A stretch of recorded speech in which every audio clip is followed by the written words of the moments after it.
તરફ આણંદમાં નકલી સોનાના દાગીનાથી ગોલ્ડ લોન લેવાના કૌભાંડનો પર્દાફાશ થયો અને પીપળાવ બેંક ઓફ બરોડાની શાખાની અંદર નકલી સોના પર લોન લેવાનો ખુલાસો થયો। નકલી સોનાના દાગીના ગીરવે મૂકી બેંક સાથે ₹31 લાખની ઠગાઈ થઈ।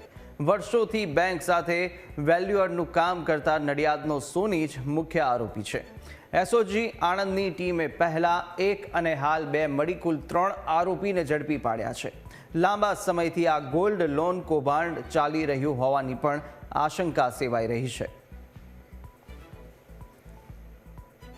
બેંક ઓફ બરોડાને જાણ થઈ કે આ જે દાગીના એણે આપ્યા છે એ દાગીના બનાવટી છે, જેથી બેંક ઓફ બરોડા તરફથી આ ફરિયાદી તેમજ આ સાહેદોને વારંવાર લોન પરત કરવાના કોલ્સ આવવા લાગ્યા, લોન રિકવરી માટેના કોલ્સ આવવા લાગ્યા, જેના પરિણામે આ કામના ફરિયાદી તથા સાહેદોએ સોજિત્રા પોલીસ સ્ટેશનનો સંપર્ક કર્યો અને તપાસ દરમિયાન જાણ થતાં આ ગુનો નોંધવામાં આવ્યો।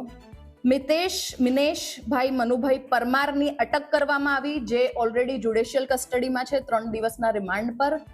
તપાસ દરમિયાન વધુ 2 નામ ખુલ્યા, જેમાં અનિલકુમાર કનૈયાલાલ સોની તથા ગભુભાઈ ઉર્ફે મોરલી બાપુભાઈ ભરવાડ ની પણ અટક કરવામાં આવી, જે બંને આરોપીઓની આજે 2 દિવસની રિમાન્ડ મંજૂર થઈ છે।